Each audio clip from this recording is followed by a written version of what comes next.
Buenas tardes, chiquillos. ¿Cómo están?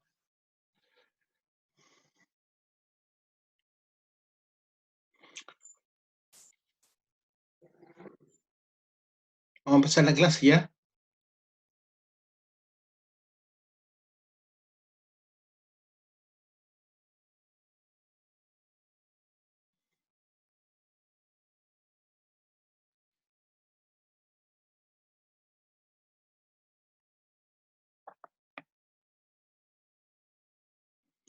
Alcanzamos a ver algo de los microorganismos en la última clase.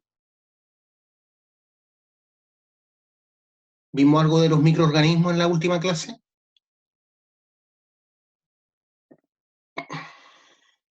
Vimos algo de microbiología. Ya. Gracias.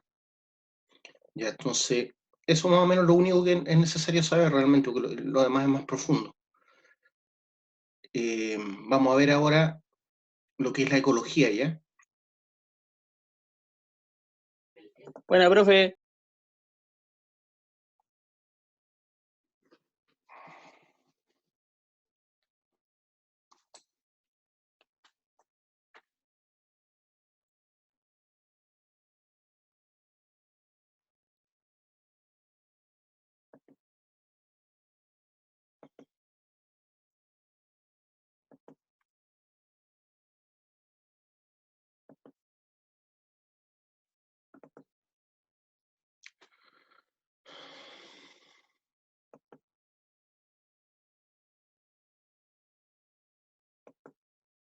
Eso no lo hemos visto, ¿cierto?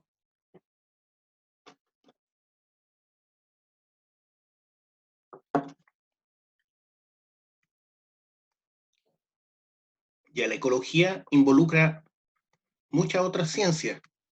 Se podría decir que es una ecología una ciencia que se alimenta y requiere de otra ciencia, ¿ya?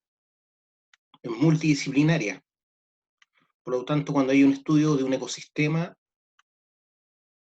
se necesitan muchos profesionales. Voy a necesitar un geólogo, voy a necesitar un hidrogeólogo para conocer cómo es el movimiento de las aguas en el ecosistema que puedo impactar. Voy a necesitar de biólogos especialistas en flora, biólogos especialistas en fauna, para poder contar las especies que hay, hacer un conteo, ¿cierto?, aproximado, para saber los impactos futuros que pudiera organizar mi proyecto. ¿Ya?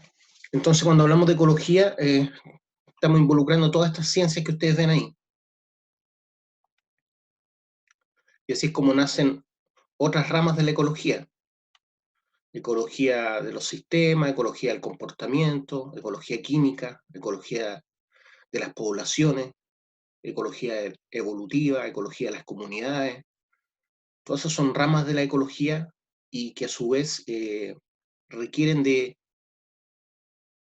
otras especialidades, como la bioquímica, la geología, la fisiología, la genética, la hidrología, ciencias de la atmósfera, comportamiento, meteorólogos, ¿cierto? Son los especialistas en ciencias de la atmósfera.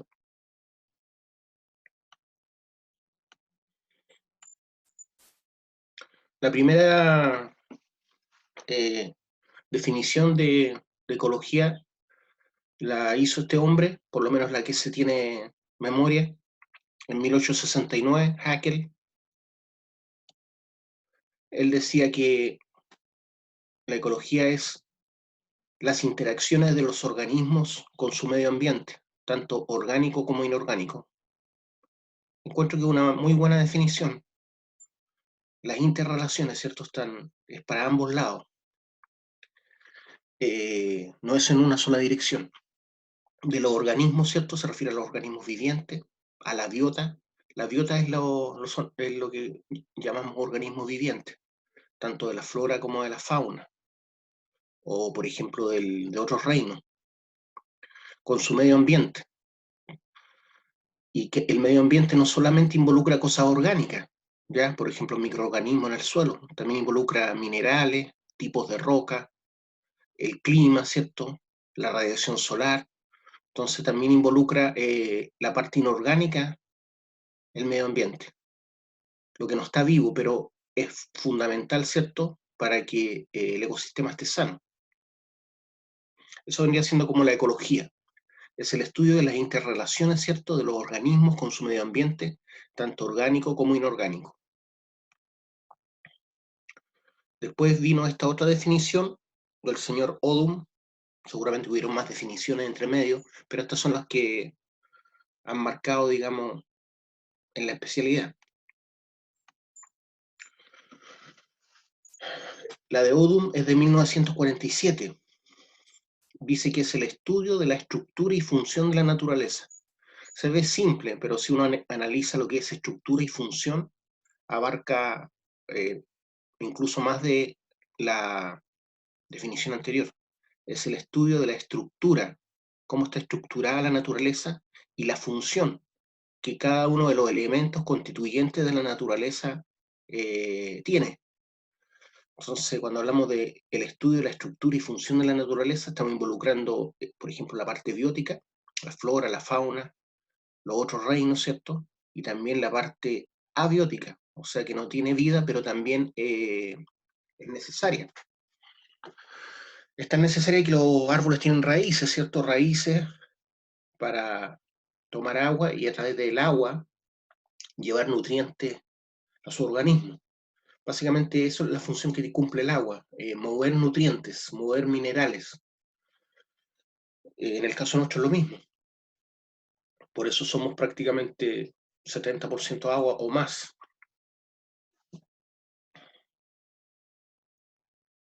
Otra definición, esta es de la tercera década del siglo XX. Estudio de las interacciones que determinan la distribución, abundancia, número y organización de los organismos en los ecosistemas.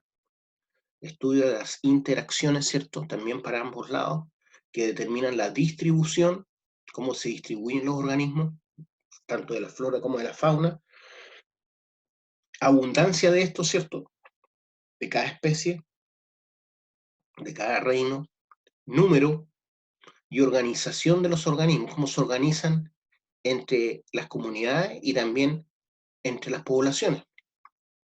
Cuando hablamos de poblaciones nos referimos a una sola especie, ¿ya? Por ejemplo, la población de nosotros los seres humanos ya superamos los 7.000 millones, ¿cierto? 7.000 millones de individuos, eso es población. La sociología, ¿cierto?, la estudia cómo nos organizamos los seres humanos, cómo nos movemos, cómo pensamos.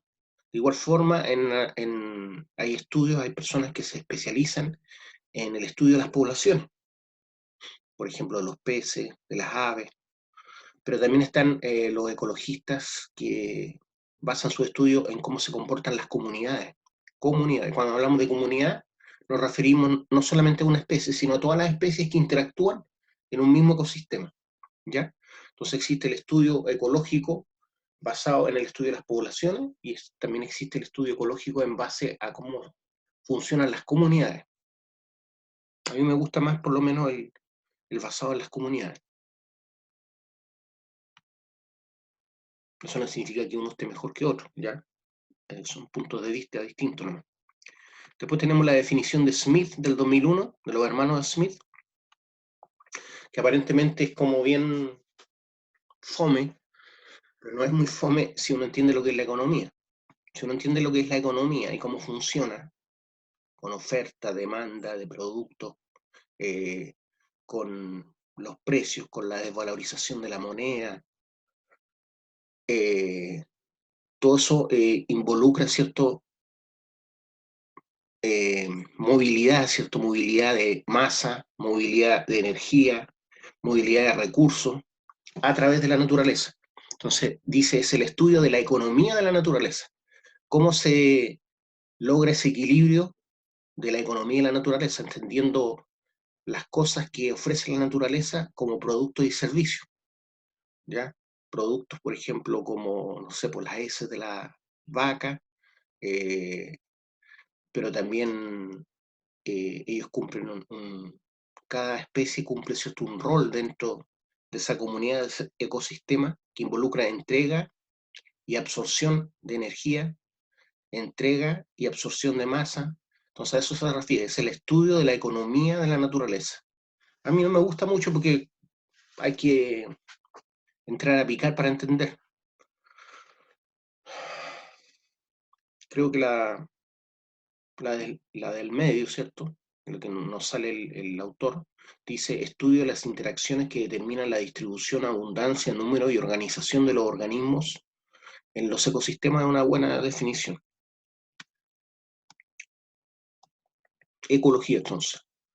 Es el estudio científico, ¿cierto?, de las relaciones entre los organismos y el medio ambiente, ¿ya? Entonces, cuando hablamos de ecología, tenemos que entender que estamos hablando de números que determinan y relaciones que determinan, ¿cierto?, las distintas interacciones entre los distintos organismos que involucran el medio ambiente, ¿ya? No es solamente pensar que todo lo que hace el hombre es malo, ¿ya? Esto no, el estudio de la ecología, el estudio del medio ambiente, el ser pro, va más allá de ser animalista, ¿cierto? Visceralmente, o de ser del Greenpeace, porque eso ya son como los extremos. Lamentablemente el hombre necesita de recursos naturales, ¿cierto?, para seguir viviendo, porque somos una especie también que vive en este planeta. Es verdad que muchas veces mal utilizamos nuestros recursos para cosas que realmente no tienen mayor significancia. La única especie, ¿cierto?, en el planeta que se preocupa del placer y de acaparar cosas somos nosotros, ¿no? Los demás viven, toman lo justo de ella, nosotros no. Pero somos parte de ella, somos parte de la biota, no somos foráneos al planeta. Entonces, es el estudio científico de las relaciones entre los organismos y el medio ambiente. La idea, justamente, de la gestión medioambiental, del Ministerio de Medio Ambiente, de la Superintendencia de Medio Ambiente, de las evaluaciones ambientales de los proyectos, cualquiera sean, es justamente que los proyectos se hagan, pero que sean lo más amigables con los ecosistemas. O sea, que podamos seguir produciendo bienes y servicios, pero la idea es dejar estos bienes y servicios para las futuras generaciones. Es decir, que seamos responsables en los proyectos que hagamos como seres humanos. Esa es la razón de la Superintendencia de Medio Ambiente, el Ministerio de Medio Ambiente, las leyes medioambientales. No es dejar de producir bienes y servicios, ni tampoco dejar de invertir en nuevos proyectos, sino que estos proyectos sean amigables o lo más amigable posible o lo menos impactante posible con el medio ambiente. Esa es la razón, ¿ya? No es como, por ejemplo, que no hagamos nada más y digamos, como recolectores, como vivían nuestros ancestros, no, esa no es la idea. Porque es necesario, lamentablemente, el trabajo, el dinero, ¿cierto? Por lo tanto, son necesarios los inversionistas y los proyectos. Interacciones de los organismos tanto con el mundo físico como con los miembros de su misma especie y con los de las demás especies. Ahí estamos involucrando el concepto población y comunidad, ¿cierto? Entonces, este estudio también involucra interacciones de los organismos tanto con el mundo físico, las rocas, el suelo, ¿cierto?, el clima, como con los miembros de su misma especie. Ahí hablamos de población. Y con los de las demás especies, o sea, comunidad.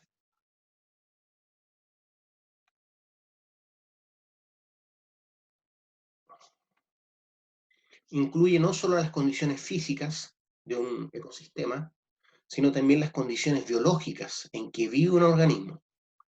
Incluye no solo las condiciones físicas, sino también las condiciones biológicas en que vive un organismo.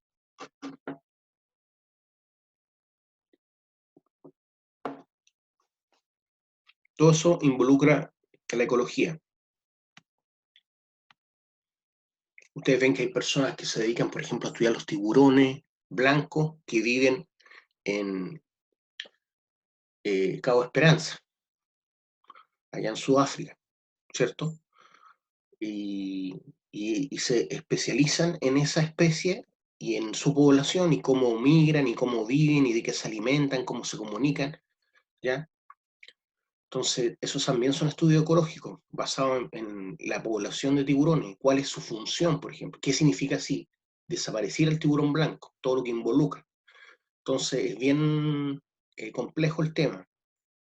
Por ejemplo, ustedes saben, ¿cierto?, por sus papás, que antes teníamos menos peces, más peces, perdón, más peces, más especies. En la costa era más abundante, por ejemplo, la merluza, los locos eran más grandes, los locos eran grandes, ahora son chiquititos. ¿Por qué? Porque hemos sobreexplotado nuestros recursos. La pesca, por ejemplo, de arrastre, esa pesca industrial, ha hecho mucho daño. ¿Por qué? Porque no solo toma del mar lo que andan buscando, sino que también arrastran tiburones, por ejemplo. ¿Ya? Para los que no sepan, también nosotros tenemos tiburones en la costa. Y esos tiburones son los encargados de mantener la jibia, este calamar gigante, ¿cierto? La jibia es un calamar, en una población que corresponda. Pero como la pesca industrial ha acabado casi con mucha parte de la población de tiburones, la jibia se disparó. Y la jibia se alimenta de peces. Por lo tanto, la jibia en este momento abunda. ¿Por qué? Porque rompimos de alguna forma o nos metimos en un eslabón de esa cadena que mantenía a raya, ¿cierto?, la jibia. Hoy en día se disparó eso, y eso hace que haya menos peces también, no solamente debido a la pesca, sino debido a que hay abundancia de población de jibia. Lo que les decía, los ecólogos tienen básicamente dos métodos de estudio. La autoecología, que tiene que ver con el estudio de especies individuales en sus múltiples relaciones con el medio ambiente.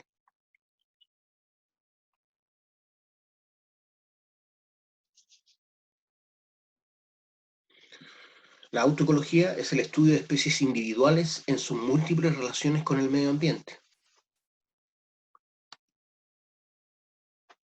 O sea, es como el estudio de las poblaciones.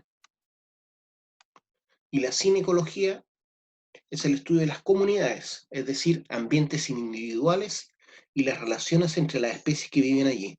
Esas son como las dos formas que tienen los ecólogos. Uno se inclina más hacia la autoecología, vale decir, el estudio de especies individuales en sus múltiples relaciones con el medio ambiente. Por ejemplo, estudian una población en particular, ¿ah? La del Coipo, por ejemplo, allá en el humedal de la Concagua. Y otros ecólogos les gusta más la cinecología, que es el estudio de toda la comunidad que habita en ese ecosistema que llamamos humedal de Aconcagua. Es el estudio de la comunidad, es decir, o de las comunidades, dependiendo del ecosistema que esté estudiando, es decir, ambientes individuales y las relaciones entre las especies que viven allí.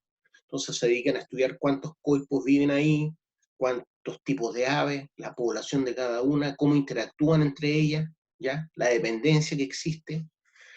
Esa es otra forma de estudiar la ecología. Entonces, la autoecología y la cinecología. Ninguna está por sobre la otra, ¿ya? Ahí tenemos un ecosistema, ¿cierto?, que involucra especies de la flora, la fauna y de los otros reinos. Nosotros hablamos de la flora y la fauna en forma general porque son los reinos más conocidos. Es un sistema interactivo, ¿cierto?, constituido por componentes físicos, químicos y biológicos del ambiente, ¿ya? Es un sistema interactivo. Hay una interacción entre cada uno de los organismos que viven ahí y entre los elementos que están ahí en ese ecosistema, que son propios de ese ecosistema, constituidos por componentes físicos, químicos y biológicos. Es decir, no solamente estamos hablando de la biota, que es la parte viva del ecosistema, sino de la parte abiótica también.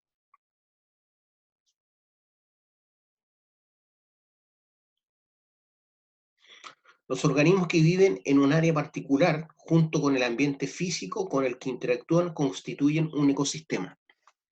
Entonces, los organismos que viven en un área particular, junto con el ambiente físico con el que interactúan, constituyen un ecosistema. Entonces, eso incluye la parte biótica, la parte viva, o la parte abiótica, que no tiene vida, pero también es fundamental, ¿ya?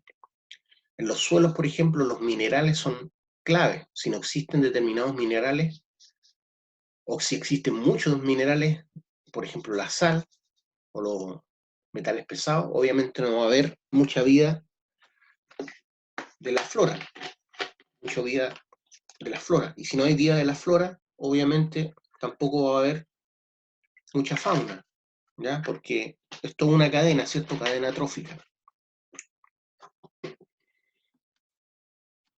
Por ejemplo, pocos saben la importancia que tienen los suelos. Hay un estudio que se llama edafología. Hay gente que es doctorada en edafología. La edafología es el estudio de los suelos y la importancia que estos tienen. Ahora último como que la comunidad científica se ha dado cuenta de la importancia, ¿cierto?, de los suelos. Sin suelos equilibrados como los entrega la naturaleza, si estos están impactados por lo que hace el ser humano, no va a haber vida vegetal. Y si no hay vida vegetal, no hay vida animal. No está la fauna que involucra, ¿cierto?, esa vida. Por lo tanto, los suelos son fundamentales para la vida en el planeta. Sin suelos, el planeta no tendría vida, ¿ya? Porque no tendríamos vida vegetal, por lo menos me refiero a la parte terrestre. Y sin vida vegetal no habrían animales, ya ningún tipo.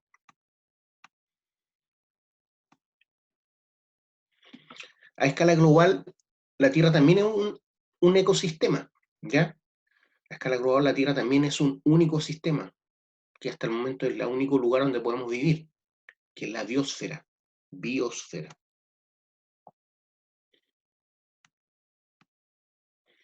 Los ecosistemas de la Tierra forman el ecosistema planetario o biosfera. Biosfera. Antes se pensaba que si uno contaminaba en el hemisferio norte, la contaminación iba a quedar ahí. Pero nos hemos dado cuenta, ¿cierto?, que cuando uno contamina el hemisferio sur, también finalmente llega todo al hemisferio norte, ¿ya? Las potencias al principio pensaban que cuando explotaban los países tercermundistas o en vías de desarrollo, a ellos no les iba a afectar.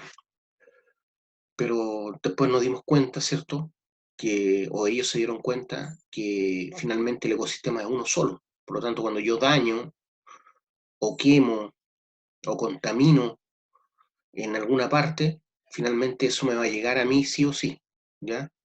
Puede que se demore un poco, pero finalmente va a llegar. Entonces, por eso ahora existe el deseo de cuidar ciertos ecosistemas que son únicos, como la Amazonía, ¿cierto?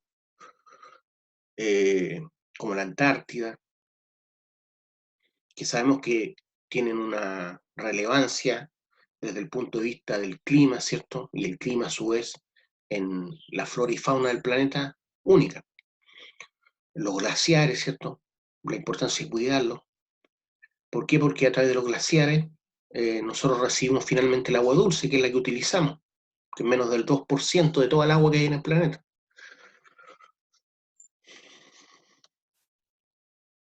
Pero a su vez, la biosfera está compuesta por varios grandes ecosistemas que están separados geográficamente uno de otro, y a eso le llamamos biomas, o sea, los grandes ecosistemas planetarios se llaman biomas. El único, biosfera, pero la biosfera está constituido por varios biomas.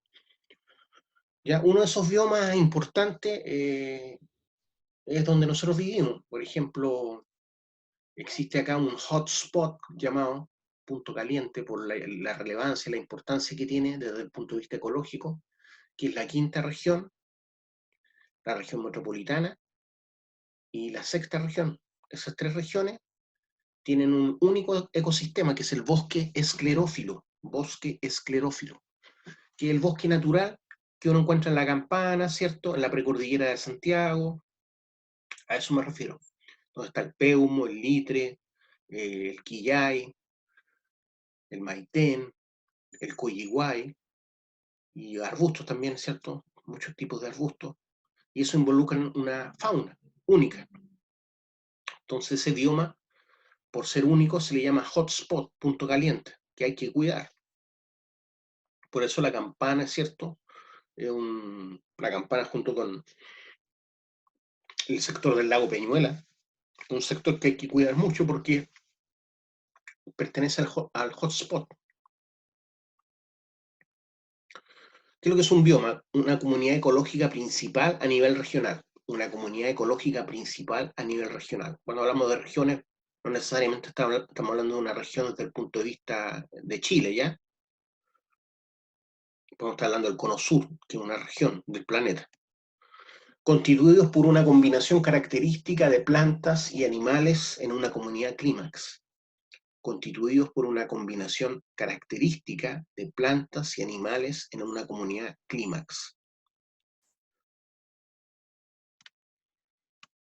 ¿Qué es lo que es la comunidad clímax? La comunidad clímax es la comunidad en su equilibrio, ¿ya?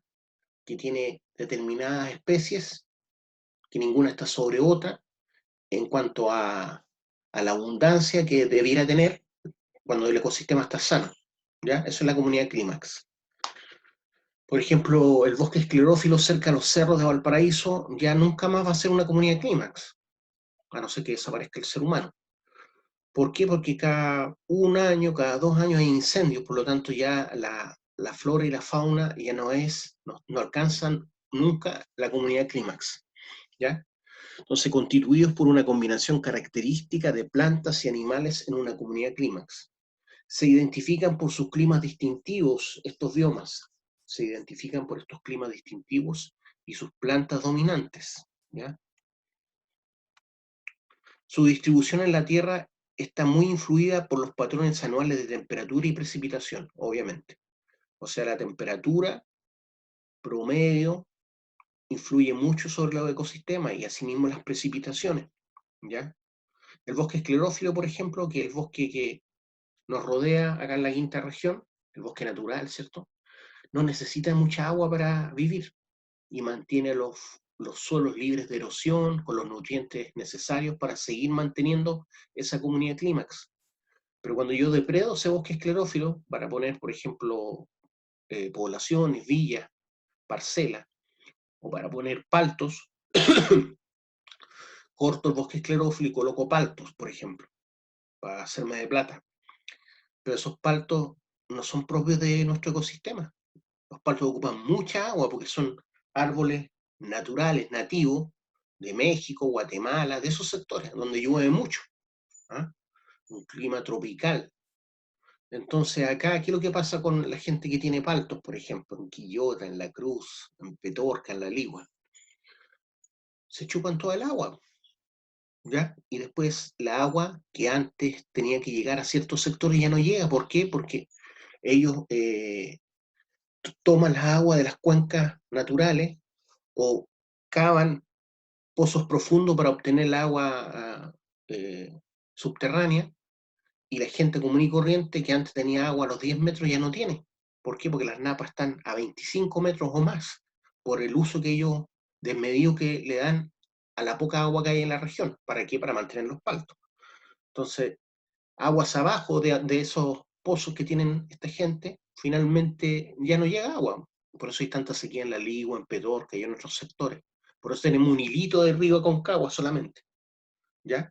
Cuando hablamos de la cuenca hidrográfica del río Aconcagua, no es solamente lo que vemos como agua, también eso involucra las aguas subterráneas que también alimentan o son producto del mismo río. No sé si se entendió eso. Su distribución en la Tierra entonces está muy influida por los patrones anuales de temperatura y precipitaciones. Entonces influye mucho la localización, ¿cierto? La localización, porque dependiendo si es un clima costero o un clima continental, va a influir sobre la temperatura. Cuando yo vivo cerca de la costa, ¿cierto? Los cambios de temperatura entre la mínima y la máxima son menores que cuando vivo al interior. Por ejemplo, aquí donde yo vivo en Limache, no es raro que haya grados bajo cero en invierno, pero en la costa nunca van a haber grados bajo cero. ¿Por qué? Porque el mar me sirve como un elemento regulador de temperatura, porque cuesta calentar el agua y cuesta enfriar el agua. Entonces es un elemento regulador el mar. También influye la altura, ¿cierto? Geográfica. A mayor altura ya deja de llover y empieza a nevar. Para mantenerse esa nieve, ¿cierto? Se necesita menor temperatura. Está todo hecho de esa manera para que se puedan juntar las aguas nieve, los hielos eternos, ¿cierto? Para que exista agua en el verano. Si no tuviéramos cordillera, por ejemplo, no tendríamos agua en verano. ¿Por qué? Porque gracias a la cordillera se acumula cierta nieve, que es la que se utiliza en verano para el regadío o para las cosas que hacemos. Si nieva poco en invierno, vamos a tener problemas en verano. Bueno, para eso existen también los tranques, para acumular agua, ¿cierto? Cuando hay escasez de lluvia. Pero a lo que voy yo es que, espérenme un poquito, por favor. Espérenme un poquito.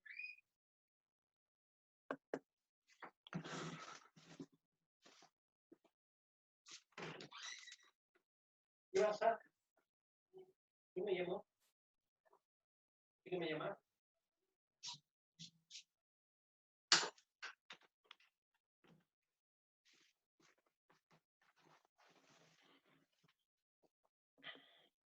Ya, chiquillos, sigamos. Me perdí de la imagen. ¿Alguna pregunta hasta el momento de lo que hemos visto?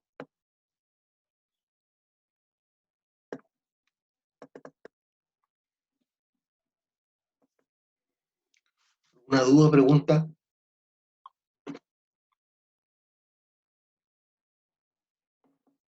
Bueno, les decía que la altura geográfica es importante. ¿En qué sentido? En que tiene temperaturas propias y me sirve, ¿cierto?, para acumular nieve para el verano. Si hay poca nieve en invierno, voy a tener problemas en verano. Estoy hablando en general, ¿ya? Obviamente ahí nosotros como seres humanos hemos creado tranqui, podemos acumular agua, pero en general ese es el orden. Entonces, si no tuviéramos cordillera, en general no tendríamos agua en verano, ¿ya? Eso es clave. También gracias a la cordillera tenemos los recursos naturales. Esas fuerzas tectónicas que levantaron la cordillera son las mismas que producen el volcanismo, y gracias al volcanismo, ¿cierto?, tenemos yacimientos minerales. Así que todo está relacionado.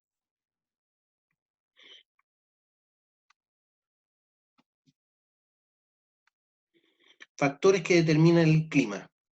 La latitud, por ejemplo. A eso se refiere con la latitud, ¿ya? Al ángulo respecto del centro de la esfera, ¿cierto? Hablamos de latitud. Entonces, dependiendo si estoy cerca del ecuador o lejos del ecuador, va a influir obviamente sobre las temperaturas y sobre las precipitaciones. La altura geográfica, como ya vimos. La altitud, ¿ya? No es lo mismo trabajar a los 4.000 metros de altura que trabajar a nivel del mar. ¿Dónde costará más trabajar? A los 4.000 metros de altura, ¿cierto? Porque estoy sobre una gran parte de la atmósfera. Por lo tanto, cuando yo trabajo a 4.000 metros de altura, tengo menos presión atmosférica. Y esa menor presión atmosférica hace que haya menos oxígeno en el aire, porque está menos concentrado. Por lo tanto, cuesta respirar, ¿no? Hay que acostumbrarse. Elementos del clima. ¿Qué son los elementos del clima? Por ejemplo, la temperatura. Es un elemento del clima que influye sobre los ecosistemas. Otro elemento del clima, la humedad. ¿Cuánta humedad ambiente hay? No es lo mismo, por ejemplo, vivir en una localidad donde siempre hay 90% de humedad que en una localidad donde hay 10% de humedad. Por ejemplo, Santiago en general es un lugar seco, ¿cierto? El aire no tiene mucha humedad ambiental. No es lo mismo estar a 32 grados con 90% de humedad ambiental que a 32 grados con 10% de humedad ambiental. ¿Ya? En general los lugares húmedos, por ejemplo, los que han ido a Argentina, se darán cuenta que si bien Mendoza está como a la altura de Santiago, el clima no tiene nada que ver. ¿Por qué? Porque nosotros estamos cerca de la costa, ¿ya? Entonces, al estar cerca de la costa, las temperaturas entre la mínima y la máxima de alguna forma son reguladas. Por otro lado, tenemos un clima continental distinto al de Argentina, producto de la cordillera de los Andes. Pero al otro lado de la cordillera de los Andes, el mar prácticamente no influye. Por lo tanto, hay mucho calor, ¿cierto? La temperatura no baja mucho en verano en Mendoza. Una vez yo llegué a las 6:30 de la tarde a Mendoza y habían 35 grados, me acuerdo, 35 grados. Y una humedad que tú sientes que estás respirando, que estás en el trópico. Uno transpira, se baña, se vuelve a transpirar. Es muy desagradable, donde hace calor y hay mucha humedad. Pero por otro lado, generalmente donde hay más calor y más humedad, hay más vida. Está relacionado la temperatura ambiental y la humedad con mayor vida. Entonces, obviamente, en Argentina hay mucho más bichos, por ejemplo, lo que llamamos nosotros insectos, qué sé yo, mariposas nocturnas, zancudos. Por eso hay enfermedades que llegan a Argentina y no llegan a Chile, ¿cierto? Porque hay más humedad, más calor. La cordillera de los Andes como que hace una separación importante, influye mucho sobre... Nosotros tenemos un clima privilegiado porque en verano pueden haber 35 grados, pero en la noche van a haber 20, 21 grados. En Argentina eso no ocurre, ¿ya? Pueden haber 35 grados en la noche, perdón, 35 grados en el día y en la noche van a haber 30. Ya no baja mucho la temperatura. Presión atmosférica, ¿ya? Lo que les decía, ¿cierto? Cuando nosotros aquí a nivel del mar tenemos mayor presión atmosférica porque tenemos una columna de aire que está sobre nosotros mayor. Pero cuando estoy, por ejemplo, a 4.000 metros de altura, tengo 4.000 metros menos de atmósfera sobre mí, ¿cierto? Porque estoy arriba. Y eso significa que tengo menor presión atmosférica, y al haber menor presión atmosférica, el oxígeno que debe haber en el aire está más disuelto, si se puede decir, no está tan concentrado. Por lo tanto, uno en general dice que hay menos oxígeno.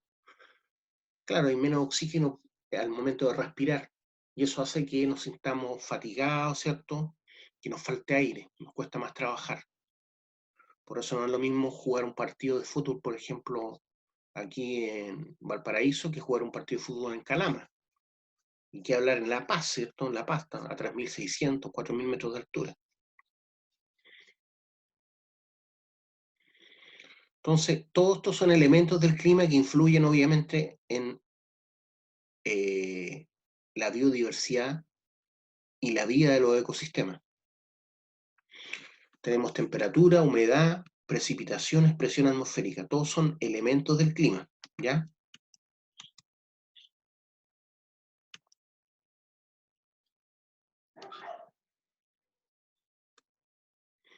Las condiciones climáticas reales en las que viven la mayoría de los organismos no corresponden exactamente a las del clima global, ¿cierto?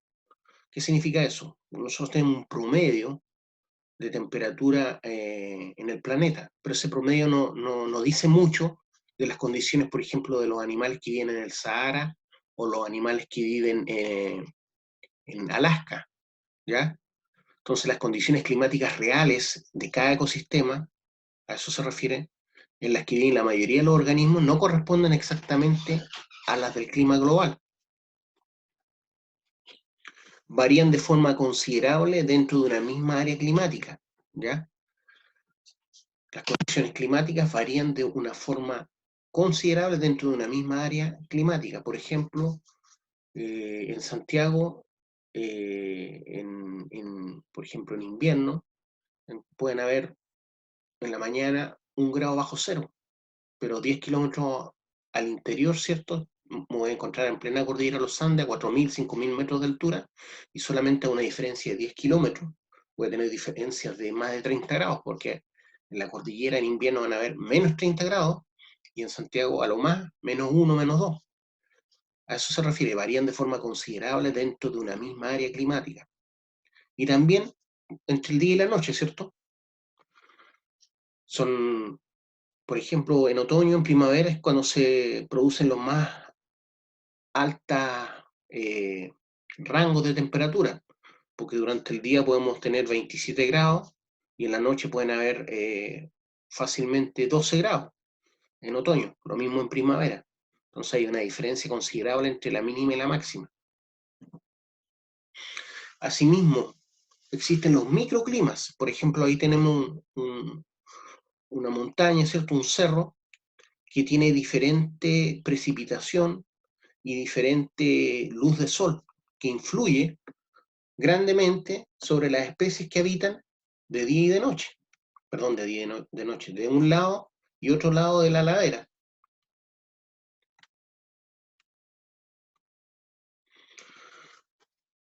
Si ustedes se dan cuenta, hay una ladera que se le llama ladera sombría, que es la que tiene más árboles, ¿ya? Ladera sombría.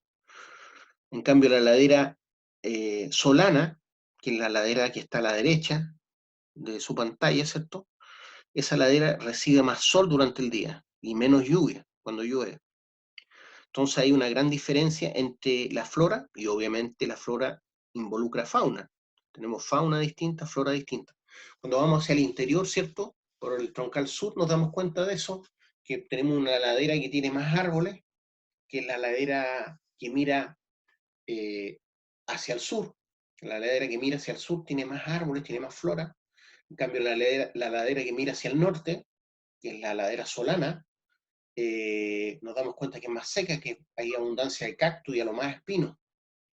En cambio, en la ladera que mira hacia el sur, tenemos litres, peumos, quillay, más flora.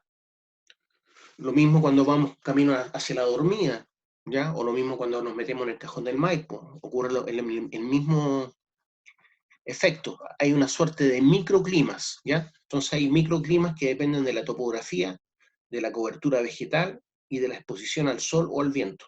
Ahí tenemos un ejemplo, ¿cierto? En esa imagen tenemos una ladera sombría, que donde llueve más, hay más vegetación, donde hay más sombra, y la ladera solana, que donde hay menos sombra, llueve menos, ¿cierto? Y recibe más sol durante el día.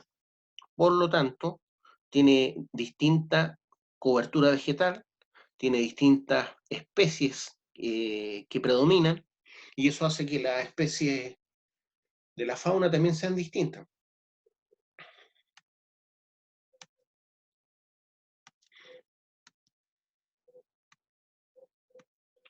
¿Alguna pregunta?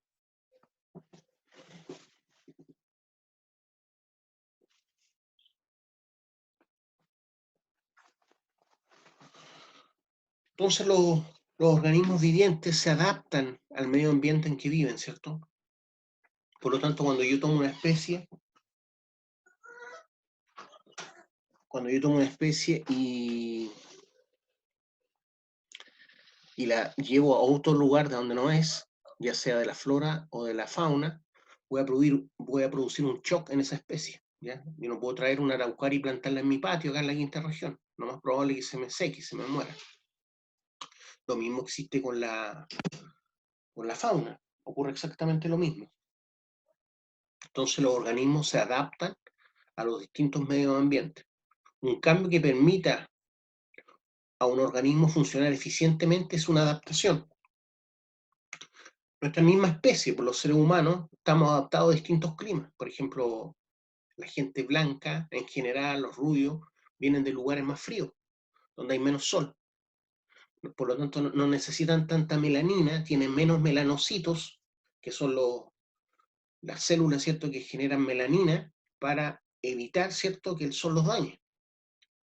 Por eso la gente nórdica es más bien blanca, ¿ya? Y se tiene que proteger mucho contra el sol. Pero por otro lado, la gente de África es más morena, ¿cierto? Y ya ha sufrido mutaciones generacionales sus organismos que hacen que ellos nazcan ya morenos, con mayor cantidad de melanocitos, ¿cierto?, en su piel, con mayores glándulas sudoríparas, que les permite regular la temperatura con mayor calor, con la nariz más ancha, que les permite respirar y enfriar más rápidamente el cuerpo. Entonces, esas son adaptaciones de una misma especie a distintos ecosistemas. Adaptación de los organismos al medio ambiente. Lo mismo ocurre con los perros, ¿cierto? Los perros que vienen de zonas frías tienen el pelo más largo.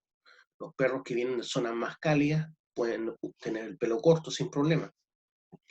Un cambio que permita a un organismo funcionar eficientemente en ese ecosistema. Eso es una adaptación. Significa una ventaja, ¿cierto?, por sobre otros organismos para vivir en un hábitat concreto, en una época determinada y compartiendo el ecosistema con otras especies.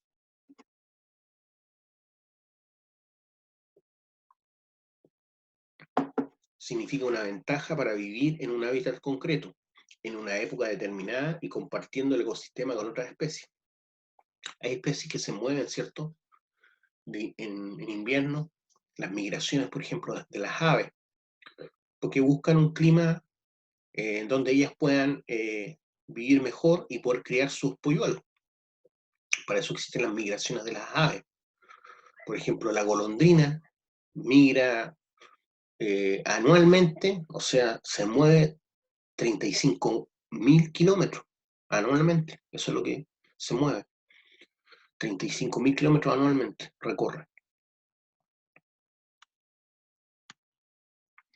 Pueden producirse a cualquier nivel estas adaptaciones, pueden producirse a cualquier nivel, desde el molecular hasta la organización social de la especie, desde la capacidad sensorial hasta las asociaciones simbióticas de especies que evolucionan juntas, ¿ya? Entonces, estas adaptaciones de los organismos a los distintos ecosistemas pueden producirse a cualquier nivel, desde el punto de vista molecular, la organización social. Ustedes ven a veces que hay islas donde se reúnen las aves a anidar. Ahí hay una organización social, ¿cierto?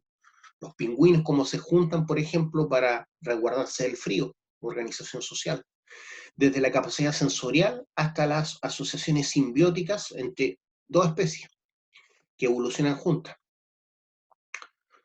Por ejemplo, los líquenes, como les decía, todos los líquenes son una simbiosis entre dos especies, que son uno es un hongo y otro es un alga.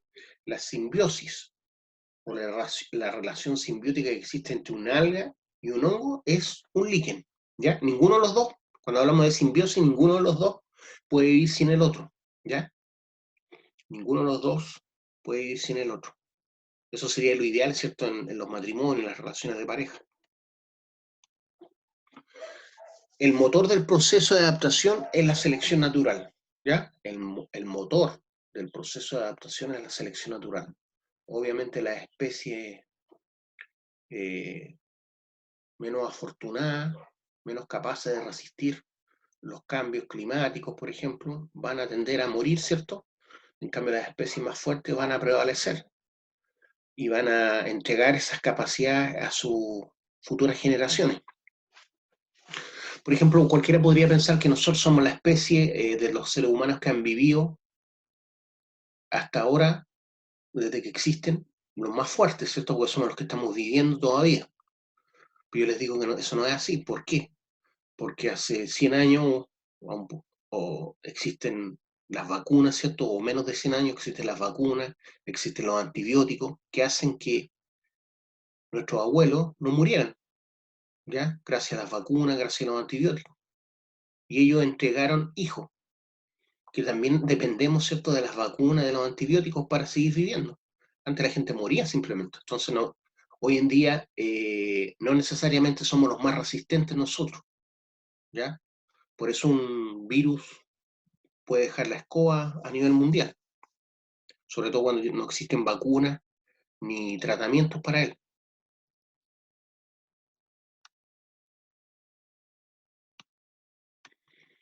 ¿Qué es el hábitat? Es como parecido, ¿cierto?, a lo que uno pudiera pensar como ecosistema. ¿Qué es el hábitat? Es el lugar real en que vive un organismo, describe una localización, se puede definir a distintos niveles y escalas. Ese es un hábitat, el lugar real en que vive un organismo, describe una localización, se puede definir a distintos niveles y escalas. Por ejemplo, a nivel regional, nuestro hábitat es la quinta región. A nivel local, podríamos decir que es nuestra casa, ¿cierto?, nuestra comuna y la universidad, ¿ya? Por eso se describe una localización y se puede definir a distintos niveles y escalas. Eso es el hábitat. Nicho, modo en que el organismo utiliza su hábitat. Eso es el nicho. modo en que el organismo utiliza su hábitat, e incluye todas las variables físicas, químicas y biológicas en las que responde. Es una definición de Hutchinson del año 58.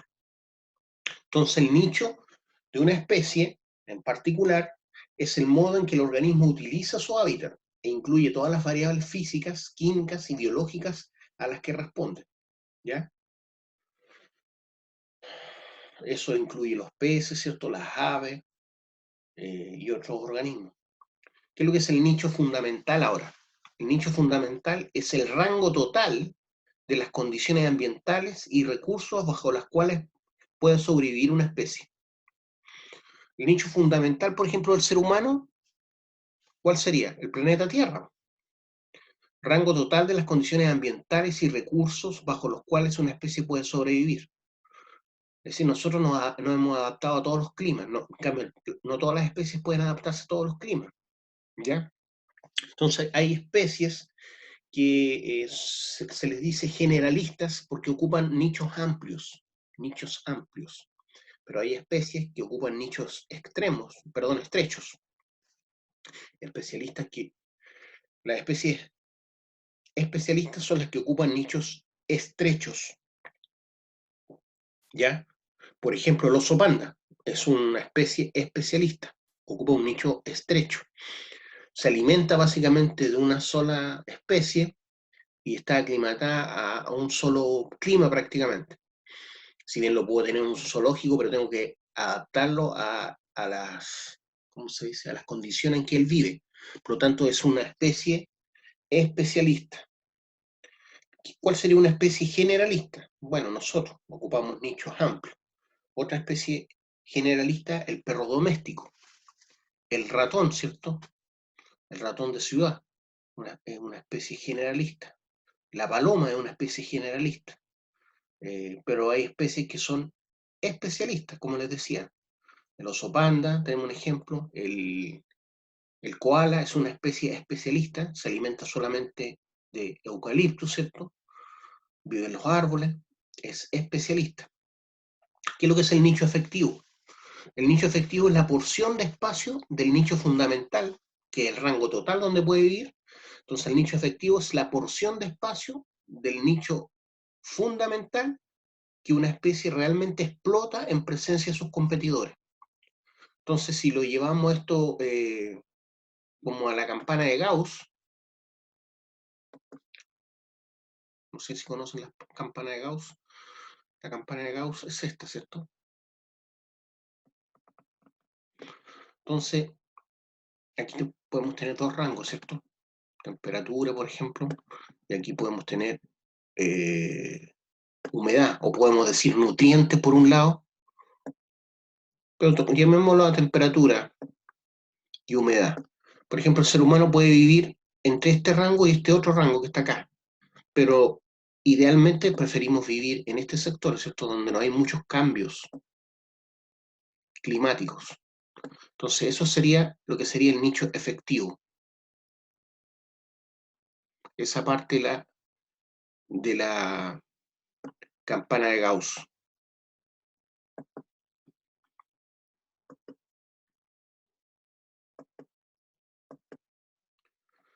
¿Ya? Ahí tenemos la campana de Gauss, que indica, por ejemplo, temperatura por un lado, y aquí humedad. Podría ser otra cosa. Temperatura, pH del suelo. Pueden ser distintas cosas. Lo importante es que el nicho, ¿cómo les decía? El nicho fundamental vendría siendo toda el área bajo la curva, ¿cierto? Donde puede vivir. Aquí, en este rango, ya no puede vivir. De ahí para allá tampoco. Entonces, el nicho fundamental es toda el área bajo la curva, pero el nicho efectivo, donde realmente explota en presencia de sus competidores, es el sector este más acotado, ¿ya? Que tiene una temperatura y una humedad no tan alta. Pero esto se puede hacer para muchas cosas. Esto no necesariamente tiene que ser temperatura y humedad. Puede ser condiciones de precipitación y temperatura, o temperatura y condiciones de precipitación. Se puede hacer para muchos elementos que pueden ser bióticos o abióticos, ¿ya? Pero lo importante es que el nicho efectivo es la porción de espacio del nicho fundamental, es un trozo más pequeño del nicho fundamental que una especie realmente explota en presencia de sus competidores. Por ejemplo, si estamos hablando del león, el león básicamente vive mejor en la estepa africana, ¿cierto? Si bien puede moverse en un rango mayor, vive mejor acá, en este sector, en la estepa africana, donde tiene un solo competidor prácticamente, que es la hiena, ¿cierto? Bueno, también tiene el chita y el leopardo, pero tiene pocos competidores, pero ahí realmente es donde se desenvuelve bien, en la estepa africana. Si bien pueden ir un poco más allá, un poco más acá, no es lo ideal para él, que vendría siendo el nicho fundamental. No sé si me siguieron.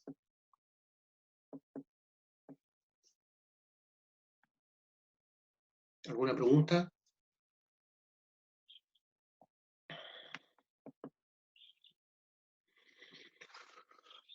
Entonces tenemos especies de acuerdo a si pueden cumplir o pueden vivir en amplios nichos o pueden vivir en nichos más estrechos.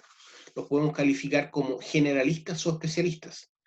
También el papel que juegan en dicho ecosistema o en dicho hábitat. ¿Qué es lo que es el papel? El papel de una especie en su comunidad incluyendo actividades y relaciones. ¿Ya? El papel de una especie en su comunidad incluyendo actividades y relaciones. ¿Ya?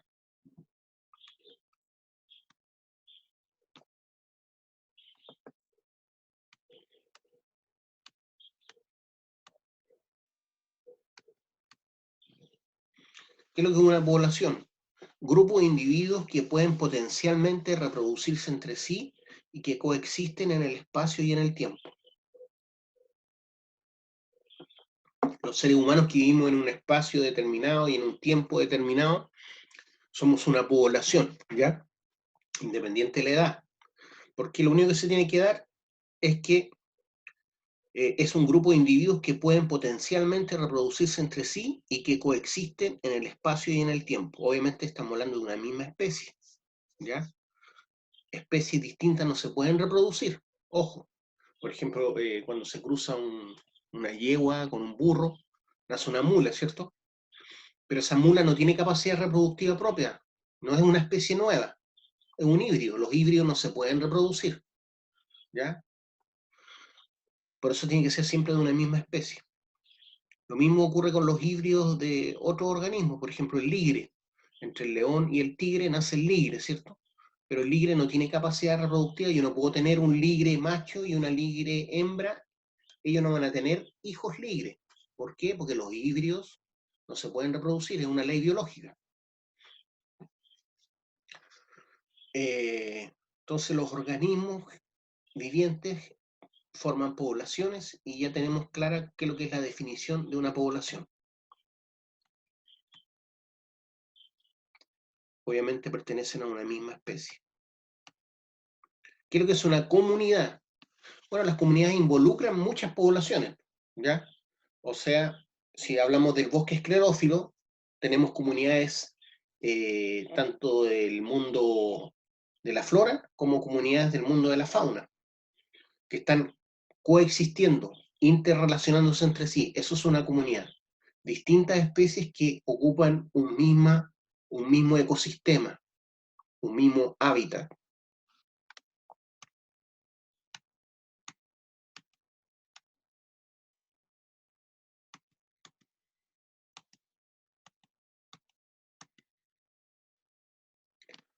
¿Qué dice ahí? Presentan características únicas las poblaciones, ¿ya? ¿Cuáles son estas?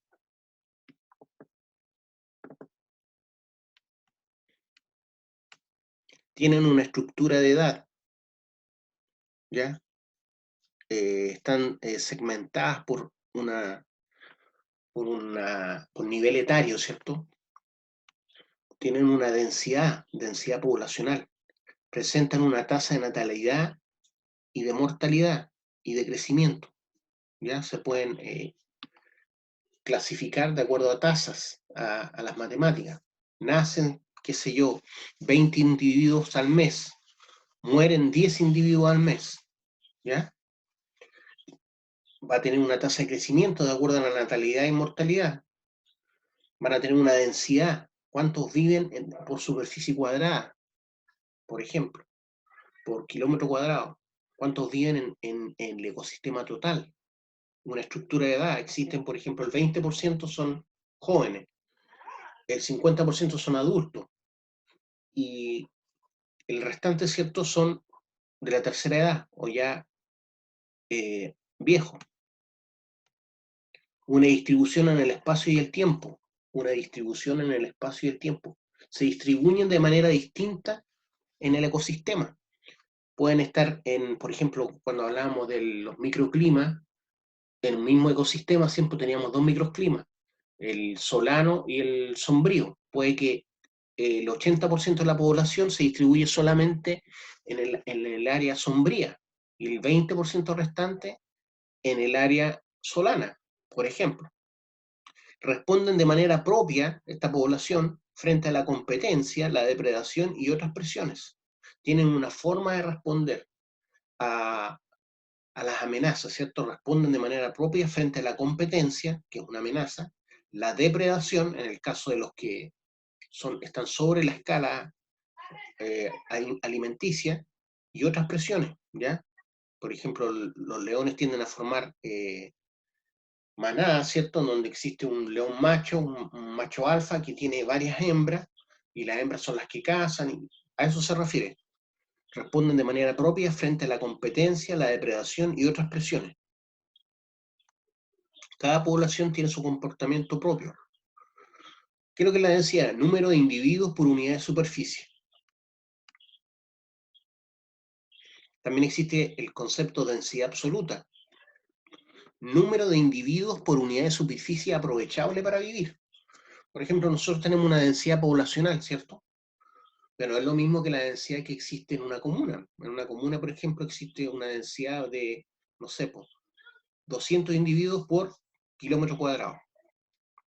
Pero a nivel país, si lo llevamos a toda nuestra superficie, podemos decir que la densidad es de 2 habitantes por kilómetro cuadrado. Eso sería la densidad desde el punto de vista total. Pero la densidad absoluta, que es donde realmente podemos vivir, que generalmente son las ciudades, es distinta. Van a ser, por ejemplo, 200 individuos por kilómetro cuadrado. No sé si se entiende la diferencia entre lo que es la densidad absoluta y la densidad ecológica, ¿ya? Entonces la densidad ecológica tiene que ver con el número de individuos por unidad de superficie que realmente se aprovecha para vivir. En cambio, la densidad absoluta es el número de individuos en general que están esparcidos por una superficie. ¿Ya? Puede que se concentren en un solo lugar, como dijimos, ¿cierto? La distribución. O se concentren en el 80%, como les decía, como ejemplo, en la ladera sombría. Entonces eso es cuando hablamos de densidad absoluta, cuando los consideramos todos los individuos en toda la superficie donde puedan vivir. Pero realmente hay una superficie, un nicho efectivo en donde viven mejor. Número de individuos por unidad de superficie aprovechable para vivir. Entonces ahí yo tengo que dejar a un lado, por ejemplo, cuando hablo de la densidad ecológica de nuestra especie en Chile, tengo que dejar a un lado el desierto de Atacama. Tengo que dejar a un lado, por ejemplo,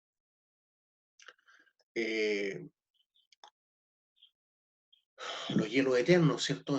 En las cumbres, los campos de hielo sur, tengo que dejarlo a un lado, ¿cierto? ¿Por qué? Porque esos campos de hielo no son realmente aprovechables para vivir. Entonces ahí aumenta el número de individuos por unidad de superficie, cuando hablamos de densidad ecológica. Cuando hablamos de densidad absoluta, disminuye la cantidad de individuos, ¿cierto? Por unidad de superficie total. ¿Qué es lo que es la distribución? Aleatoriamente, uniformemente o en agregados. ¿Ya? Una distribución en el espacio y el tiempo. Puede ser de forma aleatoria, cuánto hay en un momento determinado, o uniformemente, o en agregados, en partes determinadas. Va a depender, ¿cierto? Lo mismo que el tema de la densidad.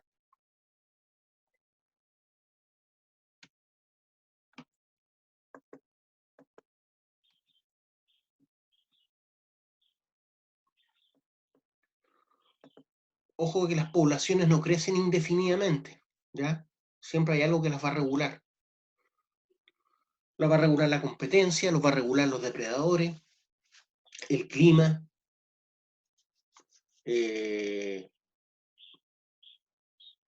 tragedias naturales, como por ejemplo el tema del coronavirus. Surgen interacciones entre los miembros de una población que tiende a regular su tamaño. En el caso nuestro, las guerras, ¿cierto? Las guerras nucleares, las pandemias, han hecho que disminuya la población del ser humano. A menos que sean humanos que... No, pues profesor, eso no controla, no es un mecanismo de control de población, pues ¿cómo lo va a considerar algo natural? ¿Qué cosa? Que las guerras sean un mecanismo de control de la población, eso es todo lo contrario y de hecho afecta mucho más a otros ecosistemas. Pero somos parte nosotros. Pero eso es parte de nuestra cultura, eso es parte de nuestra cultura, no del ecosistema global como tal. No, Nosotros modificamos el ecosistema para nuestra conveniencia. Yo no dije que fuera parte del ecosistema natural la guerra. ¿Ya? Yo no he dicho eso, pero también existen guerras a nivel de la fauna.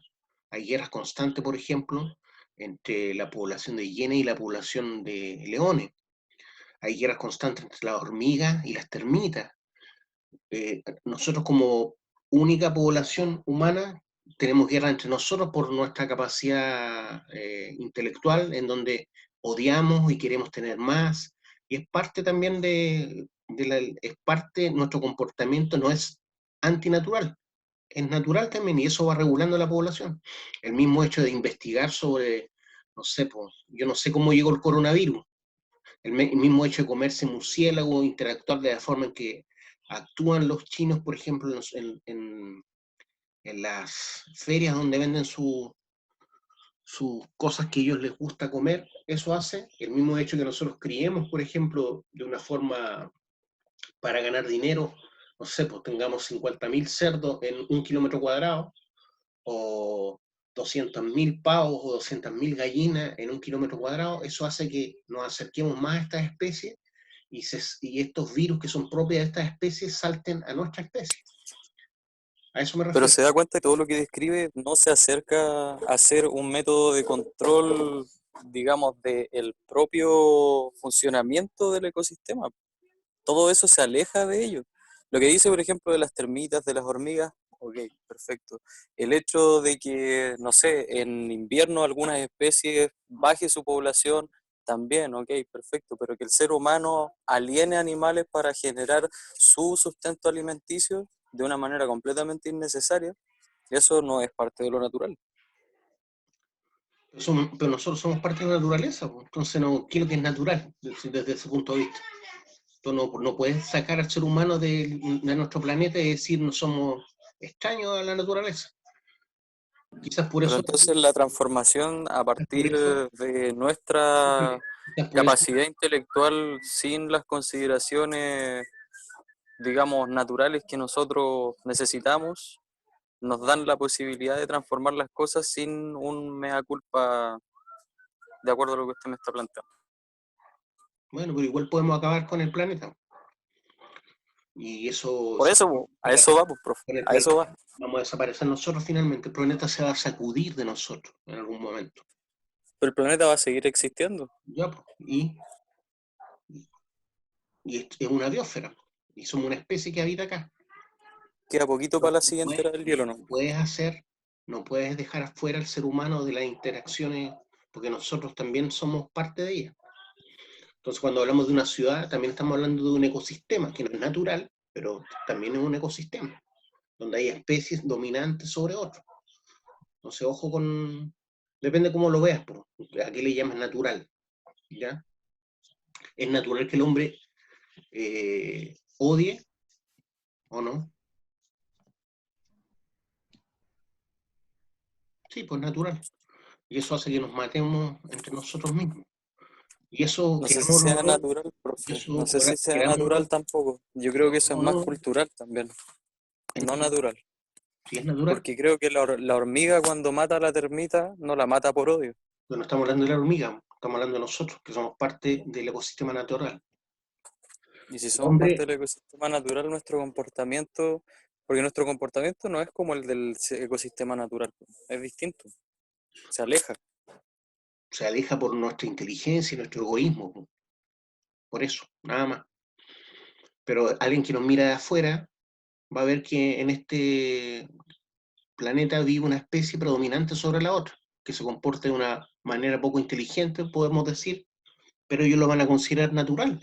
Y quizás, para los que creen en vida extraterrestre, quizás cuántos planetas se han acabado por especies predominantes. En Entonces, eso estamos de acuerdo, desde ese punto de tiene toda vista, la razón. desde ese punto de vista, es normal entonces que cuando una especie logra el nivel de tecnológico que nosotros tenemos, tienda a desaparecer. Ya, pero lo importante es que ustedes entiendan lo que estoy hablando, de independiente que estemos de Disculpe, acuerdo. profe, gracias. Y entonces surgen interacciones entre los miembros de una población que tiende a regular su tamaño. Nosotros somos seres humanos que, querámoslo o no, hay gente que quiere tener más dinero y eso implica que hayan más pobres, ¿cierto? Yo estoy seguro que si el dinero de todos los ricos del mundo se repartiera, o los alimentos se repartieran, no habría gente muriendo de hambre, por ejemplo. Pero ¿sabían ustedes que el 25% de lo que nosotros producimos a diario como comida se pierde en la basura? El 25% de lo que producimos a diario se pierde en la basura. Hay gente que bota la comida. Por ejemplo, yo les puedo dar un ejemplo yo conozco un gallo rico que siempre pedía 3 platos, 3 postres, 3 platos principales, 3, por ejemplo, tipos de sopa, y lo que sobraba se botaba a la basura, porque lo guardaban para otro día. Eso es un ejemplo. Los restaurantes, la misma comida que generamos nosotros en la sede, ¿qué creen que hacen con el resto de la comida? ¿Se la dan a los perros? ¿No? Se bota, y eso ocurre en todos lados. El 25% de lo que producimos de comida diariamente se bota a la basura. Entonces, si hay gente tan rica, es porque también implica que tiene que haber ese desequilibrio, si se puede decir, que hay gente muy pobre. Ahora, yo no estoy hablando de justicia, ojo con eso, porque no es justo que un gallo que no se ha esforzado, ¿cierto?